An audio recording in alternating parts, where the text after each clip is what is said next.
Paz e graça seja na vida de todos. Hoje nós vamos fazer uma síntese do livro de Números, o quarto livro da Bíblia, também escrito por Moisés. Recebe esse nome porque por duas vezes houve uma contagem do povo de Israel. A primeira contagem, quando saíram do Egito, foram contados homens de 20 anos para cima. A segunda contagem foi feita por aqueles que entrariam na terra prometida, homens de 20 anos para baixo. Conteúdo deste livro, do capítulo 1 ao capítulo 9, ainda vamos ver as leis, o conjunto de leis que foi dada a Moisés no Monte Sinai. Então, há aqui uma continuação das leis dadas no Monte Sinai. No capítulo 12, Miriam, irmã de Moisés, é castigada por Deus com lepra após falar contra seu irmão Moisés. Ela fica leprosa por 7 dias. No capítulo 13, Deus manda Moisés escolher 12 homens, 12 líderes que estavam como cabeça das 12 tribos de Israel, e eles tinham uma missão: espiar a terra que Deus havia prometido para eles, e lá atrás havia prometido para Abraão e a sua descendência. Então, 12 líderes, 12 cabeças foram escolhidos, chamados para espiar a terra de Canaã. Várias instruções foi dada, o que eles deveriam espiar, quais as informações que eles deveriam trazer, inclusive trazer provas sobre os frutos daquela terra, e eles trazem cachos de uva que 2 homens precisavam de carregar. É difícil imaginar esse cacho de uva. E por 40 dias, esses 12 espias ficaram espiando toda essa terra. Quando eles voltam de espiar a terra, eles vêm com o que eles viram ali, todo o relatório que eles viram ali naquela terra. 10 desses espias viram as coisas boas que os outros 2 também viram, mas tiveram um posicionamento pessimista, destrutivo, porque eles não somente disseram que eles eram como gafanhotos aos olhos deles mesmos, como também eles afirmavam que eles eram vistos pelos inimigos como gafanhotos. E o pior é que eles começaram a envenenar o povo de Israel, mentindo que aquela terra não era grandes coisas, assim, quer dizer, estava chamando Deus de mentiroso. Que a terra não era grande coisa, sim, está no capítulo 13 em diante. E que aquela terra não daria para sustentar nem mesmo os moradores que lá estavam. Deus ficou muito irado com aquilo, sendo que 2, Josué e Caleb, já vieram com otimismo, com fé, que Deus seria com eles e que se ele falou, eles iriam conquistar aquela terra.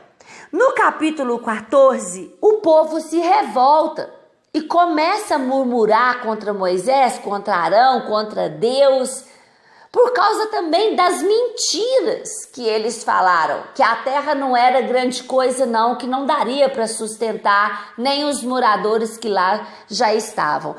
Quando eles começam a murmurar e a reclamar, Deus dá uma sentença. Sentença é diferente.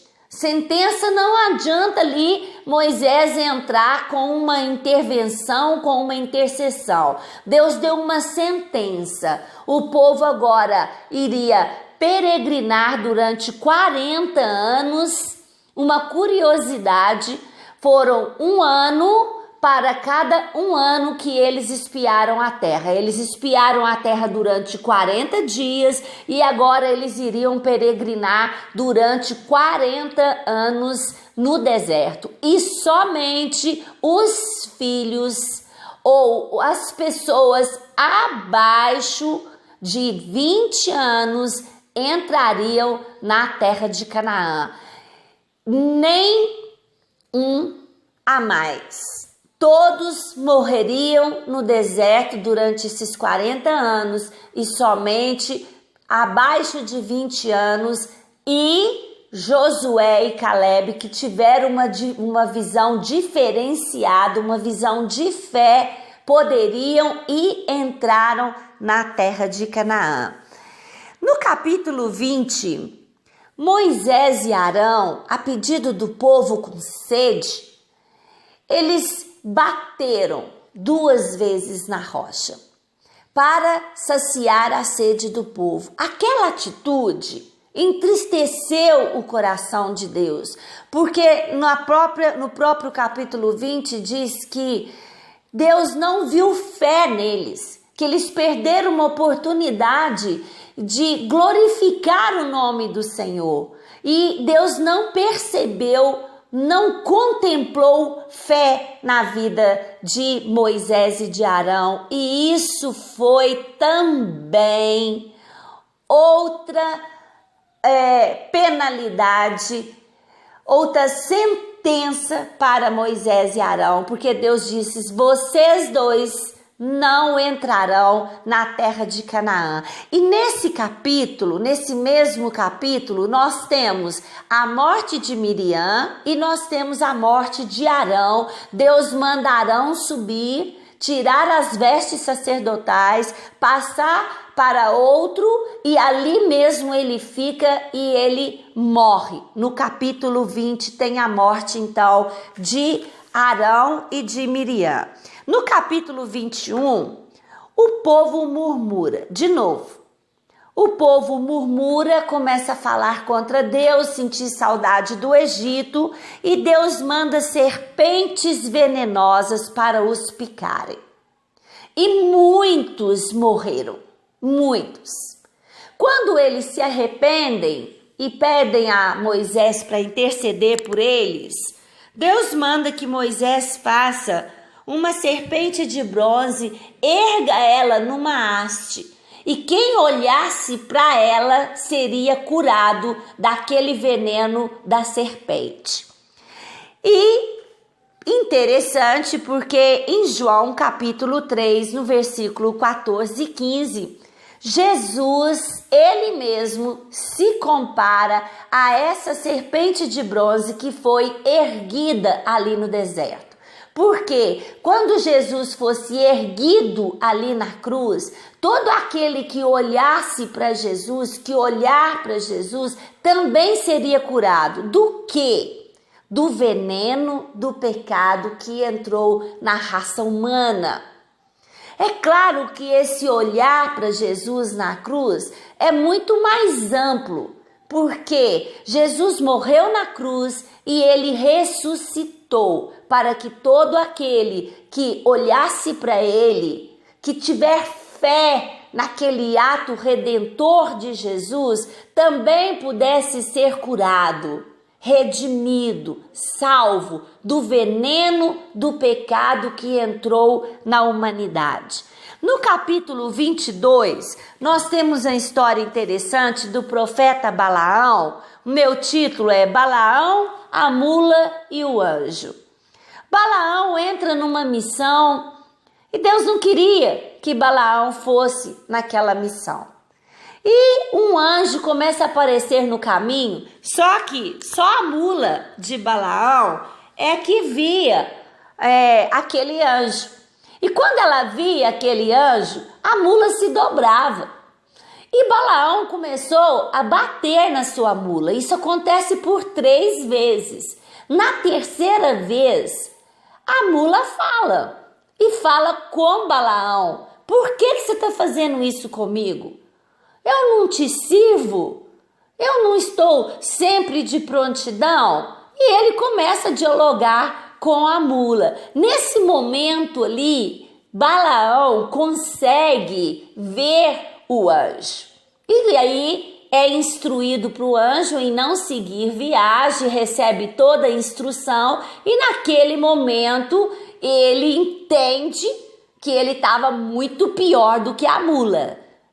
Uma aplicação para a nossa vida é que várias vezes Deus precisa de usar de vários artifícios para nos parar, porque Ele fala ao nosso coração como testemunho interior, Ele fala através de um louvor, Ele fala através de uma profecia, Ele fala através de uma palavra pregada ou meditada, e mesmo assim nós prosseguimos.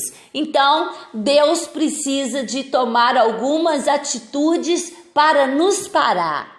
E isso ainda é bom, porque nós somos filhos. E filho é tratado pelo Pai. Devemos agradecer a Deus quando Ele nos impede e trata conosco para não seguir adiante. No capítulo 25, o povo se corrompe de novo. Morando ali na planície de Moabe, eles se contaminam com o povo morando ali e passam então a adorar Baal Peor. 24.000 israelitas morreram. E nós talvez pensamos assim: mas que povo obstinado, mas que povo difícil. Mas será que nós somos diferentes? Será que nós não estamos nos contaminando? Tanto para se contaminar hoje, será que estamos tão diferentes? Algo para pensar. No capítulo 6, nós temos a tão conhecida bênção sacerdotal. Capítulo 6, a partir do versículo 24, diz assim: que o Senhor os abençoe e os guarde. Que o Senhor os trate com bondade e misericórdia. Que o Senhor olhe para vocês com amor e lhes dê a paz. Então Deus ensina para o sacerdote quais as palavras ele deveria usar para abençoar o seu povo. E como nós aprendemos a orar a palavra de Deus, nós podemos fazer a seguinte oração a partir do verso 24. Que o Senhor me abençoe e me guarde. Que o Senhor abençoe a minha família e nos guarde. Que o Senhor nos trate a mim, a minha família com bondade e misericórdia. Que o Senhor olhe para mim e para minha família com olhos de amor e nos dê a paz. Aprendendo a orar a palavra de Deus, Números capítulo 6, 24, 25 e 26. 2 grandes pecados marcaram o livro de Êxodo, o livro de Números, perdão. A incredulidade e a rebeldia seguida de murmuração. Marcaram o livro de Números. Um versículo que também marca o livro de Números. 23, Números 23, no versículo 19. Deus não é como os homens que mentem. Não é ser humano que muda de ideia. Esse é o versículo desse livro. Deus não é como os homens. ele não mente. Em Deus nós não encontramos mentiras, nós não encontramos oscilações, variações, nós não encontramos trevas alguma. O que nós aprendemos de Deus é que a sua vontade é boa, é perfeita e é agradável. Que os pensamentos de Deus são mais elevados, que os seus caminhos são mais elevados. Deus não é ser humano, ele não muda de ideia. Aprendendo com este versículo que Deus, ele é soberano. Ele é todo poderoso, ele é onipotente. E ele é onisciente. Ele tem todo o conhecimento, toda a ciência. E eu gosto de dizer que ele vê lá na frente. Nós não. Então, seguir a direção de Deus, não ser incrédulo, não ser rebelde nem murmurador, vai trazer para nós a vontade de Deus, que é boa, que é perfeita, que é agradável. Então, muito se tem para aprender no livro de Números, né? Vale a pena ler, vale a pena estudar. Nós vamos prosseguir com a síntese de Deuteronômio, porque queremos entrar em livros proféticos, em livros históricos. Amém? Fica essa palavra para sua meditação em nome do Senhor Jesus.